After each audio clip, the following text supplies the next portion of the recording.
জাজমেন্টে যা লেখা রয়েছে, ভবিষ্যতে এই কেস হয়তো সঞ্জয়ের পক্ষে চলে যাবে, সঞ্জয়ের বিপক্ষে যাবে না।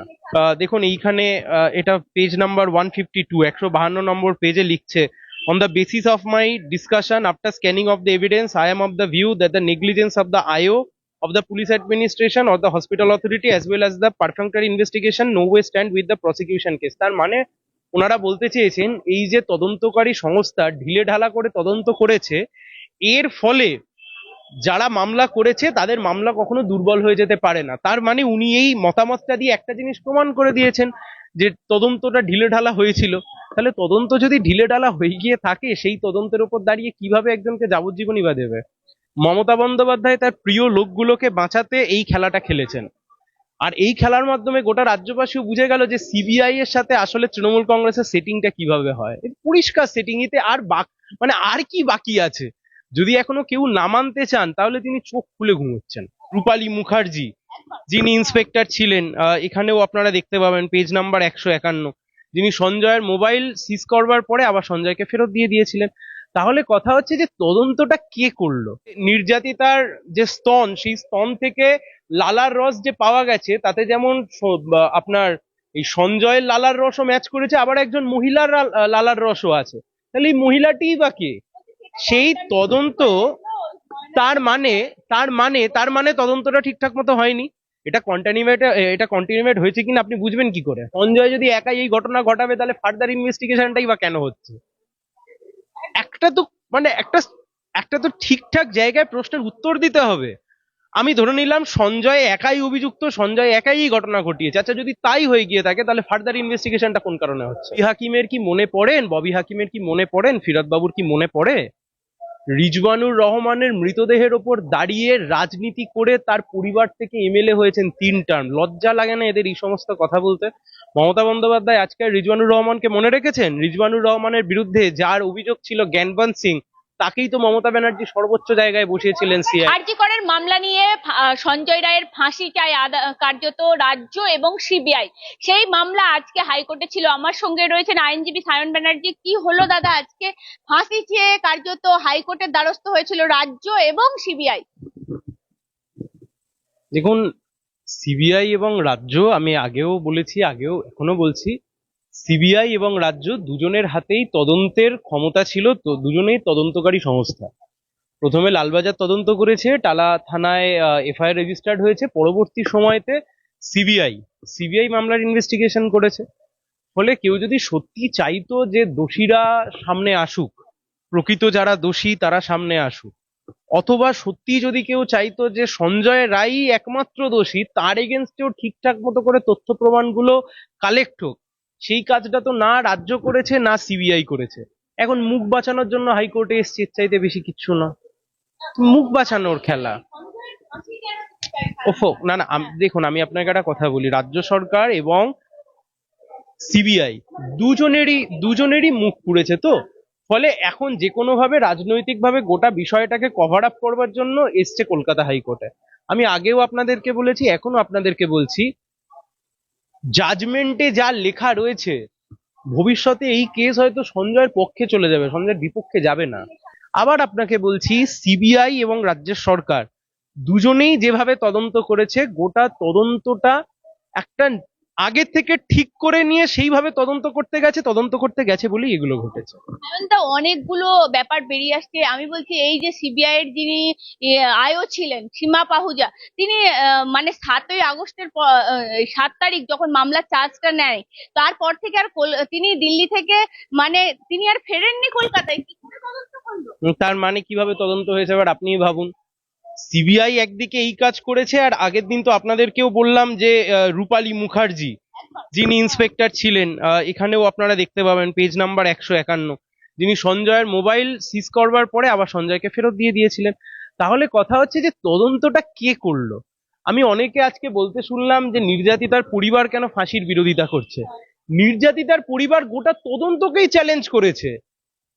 নির্যাতিতার পরিবার তো গোটা তদন্তকেই চ্যালেঞ্জ করেছে, তো ফাঁসি আর আউটকাম ওর সেই তদন্তেরই আউটকাম। তাহলে তো ফাঁসি চাওয়া উচিত ছিল। কেন কার না করলো? কার সঞ্জয়ের ফাঁসিতে না করলো কেন? এই মুহূর্তে এটাই প্রশ্ন উঠছে সবার। দেখুন, সবাই নয়, যারা প্রশ্ন তুলছে তাদের এজেন্ডাটা খুব নির্দিষ্ট। কি এজেন্ডা? যে তারা তাদের কর্তব্যগুলো ইচ্ছা করে পালন করেনি। এক হচ্ছে আমাদের রাজ্য পুলিশ, দুই হচ্ছে সিবিআই। ফলে সেই দুটোকে কভার আপ করবার জন্য এখন এসছে এই ফাঁসির সাজার গল্প দিতে। নির্যাতিতার বাবা মা তারা প্রথম দিন থেকে বলে আসছেন যে এই ঘটনায় আরো অনেক ব্যক্তির ইনভলভমেন্ট রয়েছে, এমনকি জাজমেন্টেও রয়েছে যে নির্যাতিতার যে স্তন, সেই স্তন থেকে লালার রস যে পাওয়া গেছে তাতে যেমন আপনার এই সঞ্জয়ের লালার রসও ম্যাচ করেছে, আবার একজন মহিলার লালার রসও আছে। তাহলে এই মহিলাটিই বা কে? সেই তদন্ত, তার মানে তদন্তটা ঠিকঠাক মতো হয়নি। এটা কন্টিনিউয়েট হয়েছে কিনা আপনি বুঝবেন কি করে? ওহো, আমরা কি করে সম্ভব? আমরা বলছি কিভাবে সম্ভব? এটা শুধুমাত্র রেপের ঘটনা নয় তো, this is rape and murder. Rape আছে, তারপরে মার্ডারও আছে। তাই জন্য আপনাকে বলছি, দেখুন, একটা মানে কেস যখন আদালতে প্রমাণ হয়, বিয়ন্ড রিজনেবল ডাউটে প্রমাণ হয়, যে কোনো ডাউট থাকবে না। এই জাজমেন্টে 100টা ডাউট রয়েছে। যিনি জাজমেন্টটা দিয়েছেন তার মাথাতেই ডাউট ছিল, তিনি সেগুলো নোট ডাউন করেছেন।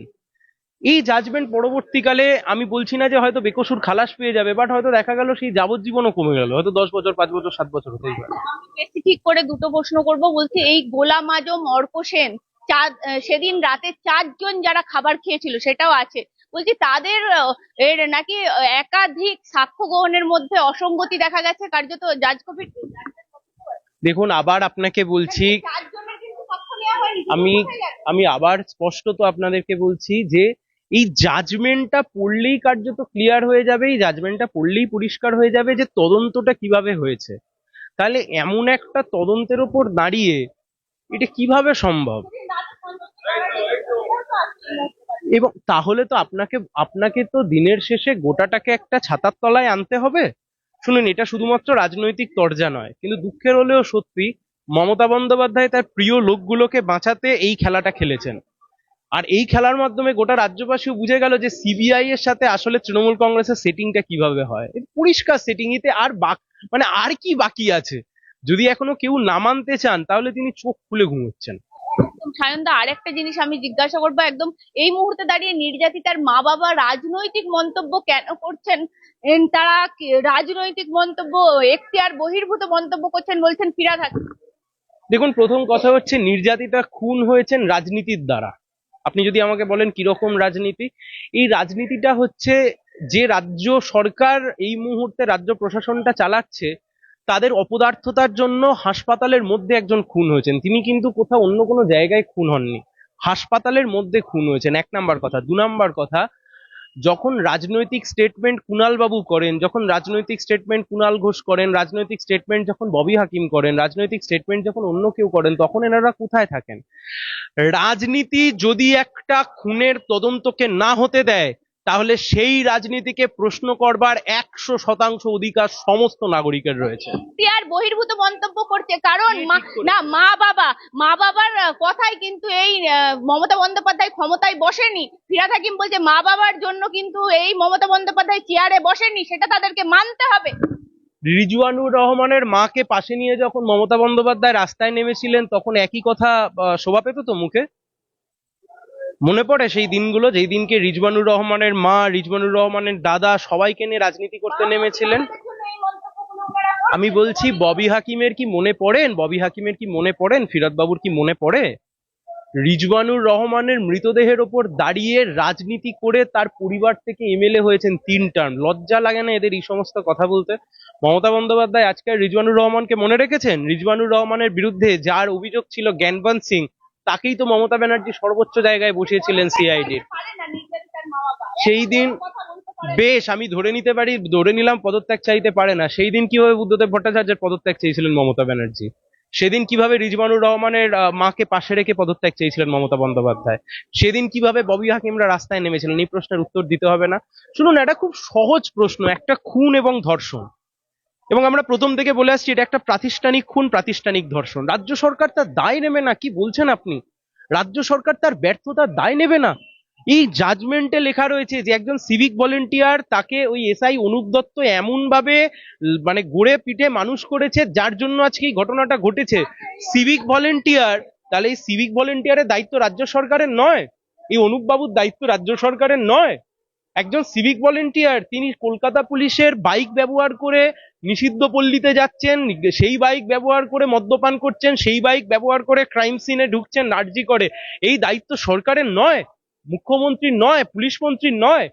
কোনটা দায়িত্ব? তো মমতা বন্দ্যোপাধ্যায় প্রথম দিন থেকে যদি নির্যাতিতার পরিবারের পাশে আশ্বাস দিতে পারতেন, নির্যাতিতার পরিবারকে আশ্বস্ত করতে পারতেন, তাহলে তো এই ঘটনা ঘটতো না। এই জাজমেন্টের কপিতেই লেখা রয়েছে স্থানীয় বিধায়ক, স্থানীয় কাউন্সিলররা কিভাবে তড়িঘড়ি করে দেহ নিয়ে গিয়ে 3-4টে দেহকে টপকে গিয়ে সেই মরদেহকে পুড়িয়ে দেওয়া হয়েছিল। কিভাবে ডিসি সাউ টাকা তুলে নিয়ে গিয়ে বলেছিলেন রাখুন আপনাদের কাজে লাগবে। লজ্জা নেই এই লোকগুলোর? এদের বাড়িতে ছেলে রয়েছে, এদের বাড়িতে মেয়ে রয়েছে, কিভাবে বলেন ওনারা এই কথাগুলো? কুণাল বাবু, ববি হাকিম, এনাদের সুবিধা হচ্ছে এনাদের ছেলেমেয়েরা তো সিকিউরিটির মধ্যে থাকেন, তাই জন্য ওনারা এই কষ্ট বুঝবেন না। কিন্তু রাজ্যের 10 কোটি মানুষের সাধারণ মানুষ, যারা 10 কোটি সাধারণ মানুষ, সেই সাধারণ মানুষের ছেলেমেয়েরা তারা তো এই সিকিউরিটির মধ্যে থাকে না, তাই জন্য তাদের ছেলেমেয়েরা কখনো খুন হয়ে যান, কখনো ধর্ষণ হয়ে যান। আর দুঃখের হলেও সত্যি, নিজেদের লোককে বাঁচানোর জন্য বিজেপি তৃণমূল এইভাবে আঁতাত করে, সিবিআই কতটা অপদার্থ এই ঘটনায় পরিষ্কার হয়ে যায়।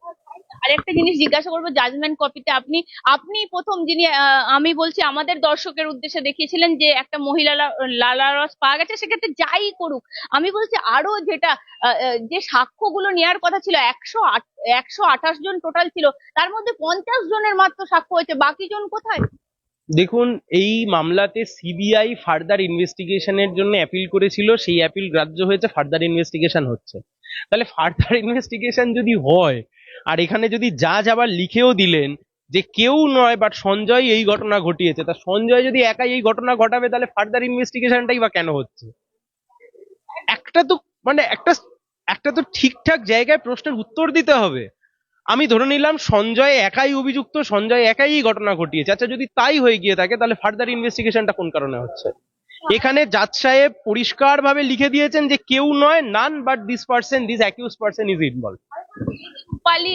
রূপালী মুখার্জি, যার নাম আসছে কার্যত, তাকে জাজ জিজ্ঞেস করছে আপনি বলুন কি কি তদন্ত করেছেন, তিনি কিছুই বলতে পারছেন না। লাস্টে তিনি বলছে, জাজ বলছেন আপনি কেস ডায়েরিটা দেখে দেখে বলুন, তাও তার উচ্চারণ হচ্ছে। তার মানে আপনি একটা ভাবুন, এত বড় মামলাতে পুলিশের তদন্তের অবস্থা এই, তাহলে অন্য মামলাতে কি অবস্থা হয়? এত বড় মামলা, আমরা বলছি যে চাওয়াটা স্বাভাবিক, অস্বাভাবিক নয়। চাওয়াটা তো স্বাভাবিক, অস্বাভাবিক নয়। এটা স্বাভাবিক। তৃণমূল মানে অসভ্য হতে হবে, এতে কোনো দ্বিমত নেই। ওনাদেরকেই কাঁদতে হবে। যেদিন মোদী অমিত শাহর দয়ায় আর সরকারে থাকতে পারবে না, ওনাদেরকেই কাঁদতে হবে, চোখের জল ফেলতে